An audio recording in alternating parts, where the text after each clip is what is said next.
సత్య సాక్షి అనుదిన మన్నా ద్వారా మీ అందరికీ శుభోదయం. నేటి యొక్క ఉదయకాలము 6 గంటలకు అలాగే 9 గంటలకు ఆరాధనలుంటే ప్రతి వారు సగం రాసుకొచ్చున్నాం. ముఖ్యంగా 2 ఆరాధనలో యూత్ సండే ఉంటుంది. యవనస్తులు ప్రత్యేకమైన ఆరాధన నడిపిస్తారు. ప్రతి వారు 2 ఆరాధనలో పాల్గొని దేవుని యొక్క ప్రత్యేకమైన ఆరాధనలో ఆశీర్వాదం పొందుకోవాల్సిందిగా కోరుకుంటున్నాను. నేటి యొక్క వాగ్దానము ఆదికాండము 30వ అధ్యాయము 20వ వచనం. దేవుడు మంచి బహుమతి నాకు దయచేసెను.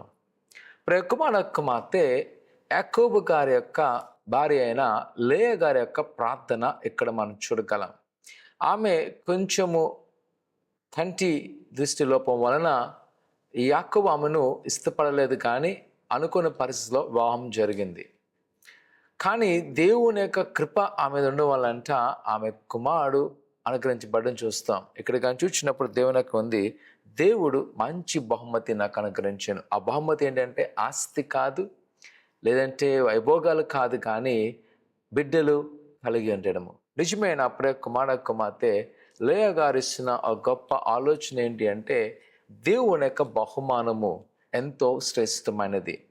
దేవుడు మనము ఏదైతే ప్రార్థన చేస్తామో ఆయన అనుగ్రహించే ప్రతీది ఎలా ఉండాలంట చాలా శ్రేష్టముగా ఉండాలి. లేయగా చూసినప్పుడు ఆమె ఒకవైపు తన భర్త సంపూర్ణంగా ప్రేమించలేనప్పటికీ, లేదా తనకున్న వైకల్యాన్ని బట్టి ఆమె దిగులు చెందలేదు, కానీ దేవుడు చూపిన కృపను జ్ఞాపకం చేసుకుంటూ ఆయన ఇచ్చిన బహుమానాన్ని బట్టి సంతోషపడడం చూస్తున్నా.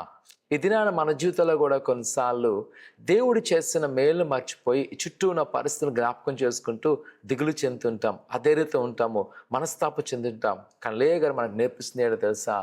దేవుని యొక్క బహుమానం బట్టి సంతోషించడము. ఈ ఉదయ కాల సమయంలో దేవుడు నిన్ను సజీవులుగా ఉంచున్నాడు. నీకున్న ఇబ్బందుల్లో, కష్టాల, శ్రమల నుంచి వాటిని జ్ఞాపకం చేసుకున్న ప్రభువు వాటిని తప్పించి విడుదల చేస్తున్నాడు. కావున ఆయనందు నమ్మకించండి, దేవుని యొక్క బహుమానం చూడండి, ఆయన గొప్ప కార్యం చేయబోతున్నాడు. ప్రార్థన చేసుకుందాం. పరిశుద్ధుడా ఘనమైన దేవాన్ని కొన్నాళ్ళు నీ బిడ్డలైన వారిని మీరు జ్ఞాపకం చేసుకొని నీ దేవ ఆశీర్వాదం దింపండి. వారికి ఉన్న కొదులు ఆటంకాలను తొలగించండి, నీ హస్తాల్లో భద్రపరచండి. మరి ముఖ్యంగా ప్రభా, ఎవరైతే వారి జీవితంలో అసంతృప్తి ఉన్నారో వాటిని తీసివేసి నేను నమ్మకుంటకు సహాయం చేయమని యేసు నామమున తండ్రి, ఆమేన్. ప్రభుని నమ్మకించండి, ఆయన పట్ల గొప్ప కార్యం చేయను గాక. ఆమేన్.